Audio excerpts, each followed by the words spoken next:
What is up, you guys? It is Zach, and welcome back to my channel. Originally, I didn't plan on talking about Splatoon 3. It's not that the game isn't interesting to me, it's not that I'm not interested in it, it's just that I made a pretty big video about it before, kind of just detailing what I think about the game at its current state in terms of what we knew.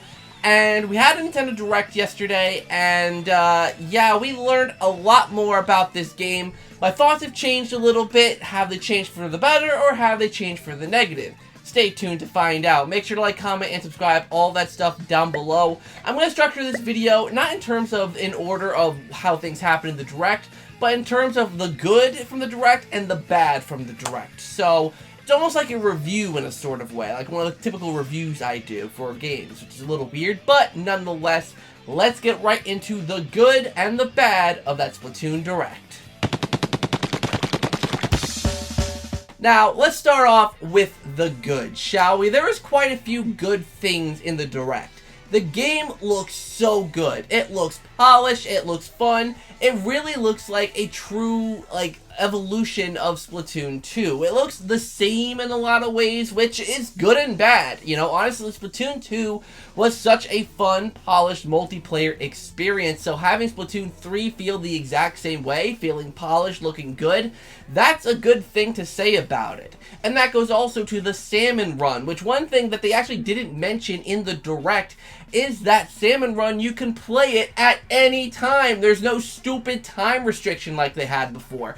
God only knows why they did that before. Like, why would you ever restrict how often someone can play a certain mode of a game? It makes absolutely no sense. Now, there's a big rush run mode, whatever that was called, that is going to be specific, you know, to like certain times as an event. That I'm fine with because it's an event in the mode, not the actual whole mode itself. And Salmon Run, it looks much of the same, but it looks fun. The bosses look fun. There's a king boss that shows up every now and again, and it looks genuinely fun. I cannot wait to play it. I cannot wait to see what it's all about. The Splatfest is like really the only thing I feel like they've actually changed it and updated in a way, because the Splatfests were fun, but now Splatfests are double the amount of length, you know, so they're a longer event, and there's 3 teams, and they make it so that in the first half it's a turf war, but then the first place team actually has to go against the other 2 teams. So 2 different teams, even though they're only teams of 2, work together to try and knock out that first place team, and I really like that concept. I'm not a fan that they've restricted this mode to just Splatfest, which happen once in a blue moon, but it's still a fun and fresh new idea, and I really, really like it. I also like how real they're making this world seem. You know, of course, the world seemed real before, but now you have these cool lockers. I know some people thought they looked gimmicky, but I really liked it. You know, you get to see the gear everyone has. It's all stored away in a locker. It makes it more immersive, and it makes the world feel more real. And this one doesn't really make the world seem more real, but being able to see your friends, you know, outside of the lobby, where you can now create lobbies and invite your friends, which, oh my god, Nintendo added a basic online feature and everyone's losing their minds about it. But nonetheless, being able to see the ghosts or holograms, whatever, of your friends and being able to hop right into whatever they're doing is freaking great. It makes it so easy, like much easier than Splatoon 2, to join your friends, so thank God. And like I mentioned, you can create lobbies now. Like, that's insane. You can create lobbies and invite your friends, and it's an actual proper online game. Like, you have to use the stupid app for, you know, some things, like in the SPLAT app 3, whatever that's called, but nevertheless, it's great to have actual good online features here. And there's a cool replay system where you could save replays where it's, I believe, up to 50 matches, and you could post them and share them, and it saves the whole match, and it looks so good. Like, it feels like a true evolution of what Splatoon 2 did, which makes it worthy of a sequel. In my head, I'm really debating still if Splatoon 2 needed a sequel, because this game definitely feels identical to Splatoon 2 in a lot of ways, but these things in my good column really stand out and make it feel unique, and I really like that. Personally, I feel like a lot of these things are things that could have been added via updates. But having them here is still great, especially since Splatoon 3 looks decently fresh. But there's still some stuff that I didn't like about this Direct. Alright, I'm gonna get the obvious thing out of the way, and that's the free updates, man. I mean, listen, the free updates inherently aren't a bad thing. The problem is that Nintendo has soured people's opinions on free updates because they've messed it up really 4 times now, where they release bland, basic content and then fix it, I shouldn't say fix it, and complete it later on with these updates. Now, Splatoon 2 is having confirmed free updates added for up to 2 years every 3 months. Now, here's the thing. This isn't inherently a bad thing, but I just hate that this is something they're already promoting, as well as paid DLC in the future. I want to know how full of content this game's going to be and how it's going to differentiate itself from Splatoon 2 at launch. What's going to be the difference? Why do I want to buy this game day one? And saying that they're going to hold back certain ranked modes and certain weapons until later down the line just kind of automatically turns me off. Now, I will say, this is not as bad as, like, Mario Strikers and all that, because there's 12 stages to fight on, which isn't a lot, but it's not bad either. It's not freaking 6 or 5 or whatever came with Mario Strikers. Like, it's still at least a decent amount. But nonetheless, yeah, like, promoting, like, free updates coming and paid DLC later, it just really gave me PTSD of Mario Strikers Battle League and how much that one hurt, as well as like Mario Golf and Nintendo Switch Sports and all that kind of stuff. Also, for whatever godforsaken reason, they're keeping the freaking map rotation. Now, apparently, funny enough, I actually commented this on the Game Explained stream where they were reacting to this. Apparently, people don't really have a big problem with the map rotation. Apparently, like, people like it.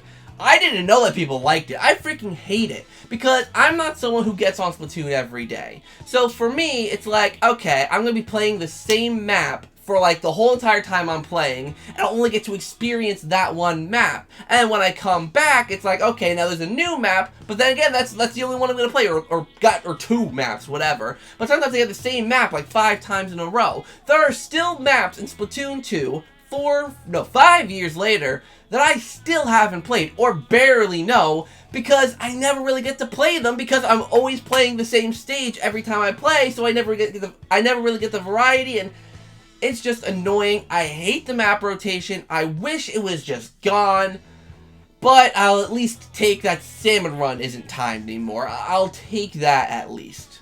The new idols are cool. I didn't mention this in the good side, but I genuinely do like the new idols, but what was the one, you know the one, like, I'm sorry, this one just doesn't look visually appealing. I'm sorry. Like, I like the other two. I honestly forgotten their names. But I like those two. Big Man, everyone knows Big Man, the not the Manatee, the Manta Ray, Big Man, Manta Ray, ha, funny. But yeah, I think I prefer the older idols, but these new ones are good. But God, what happened with this one? Like, why the big forehead and the eyebrows that look weird on it? Like, it's odd. I don't like it. I don't like it. Like, I don't want to sound mean towards this Inkling or Octoling or whatever it is, but I just don't like it.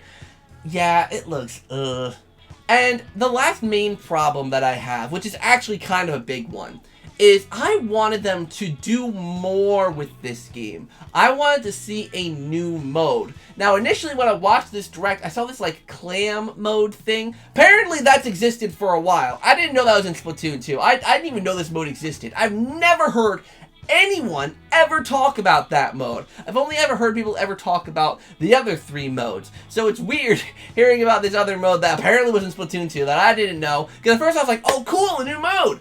But then I heard someone say, oh, it's returning, cool. I'm like, wait, that has existed? So there aren't any new modes. I wanted something new. And that's where I was like before, I was like, maybe they're not going to do any new modes because they're going to focus on the single player and make single player this big thing. But single player literally got a minute, maybe, of coverage. And it was mostly stuff that we'd already seen before. And I was like, why? I thought the whole point, like literally the reveal trailer for Splatoon 3 was this Inkling exploring this vast wasteland because of some things from the earlier Splatoon game, and I was like, oh, this is gonna tie into the story. You know, it's gonna be epic, it's gonna be cool, but there's nothing here. The story mode, they literally even make the story mode out to be a tutorial. Like, oh, you'll learn the basics of the game, just like the other 2 Splatoon games. So I'm like, okay, so what's new? Like I thought the multiplayer was going to be kind of the same, but they were going to evolve the story, which it seems like they are going to do, but they're not putting any emphasis on it. So it's mostly the multiplayer, but the multiplayer, it's all the same modes. They have a few different ranked options, like I forget what it's called, like a couple new different ranking tiers, whatever, but it's the exact same thing. Nothing new. Like, some people are saying, oh, but that's what you want in a sequel, right, Zach? You want much of the same, but evolved a little bit. But that's the thing, you want it evolved. Yes, there's some new weapons and some new things. The Splat Fests are a little bit different. But you still gotta entice people with some new content. At least one new mode, right? Like, at least one new mode. Or, you know that Splatfest thing where there's 3 different teams? Form that to something that you could do regularly. You know, like 3-way turf war, where there's 3 teams of 3, let's say. And they're all on the turf. You know, so it's only 1 more player, so it's not like you're gonna break the servers by having too many players. It's 1 extra player, because 9 as opposed to 8. And it's just something new. You gotta add some new stuff. You can't just repeat a lot of the old stuff and not do anything different. Because you have the story mode that seems like a tutorial, the multiplayer mode that hasn't changed a bit, Splatfest, which happened every now and again, and then the Salmon Run, which is the only thing that really feels like they actually improved it by actually making it like a proper thing that isn't timed. And it seems like that big run mode, whatever that's called, actually takes place on the multiplayer map, which is actually pretty cool. But yeah, I have such a hard time with this game, because I can see why this is justified for being a sequel. Like, I could see it, but all the stuff that makes it like a justifiable sequel is stuff that could have been updated. Like, you could have added a lobby system into Splatoon 2. You could have added emotes and, you know, and animations into Splatoon 2. You could have added new weapons and new stages and all that into Splatoon 2. That's a lot of stuff that you could have added in Splatoon 2. So, I get the justification for why these things can make 3 justified.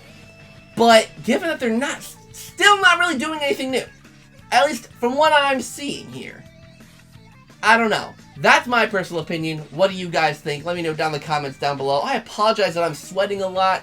It's hot. No AC on in here, so I'm kind of dying a little bit. But like I said, what do you guys think? Let me know down in the comments down below.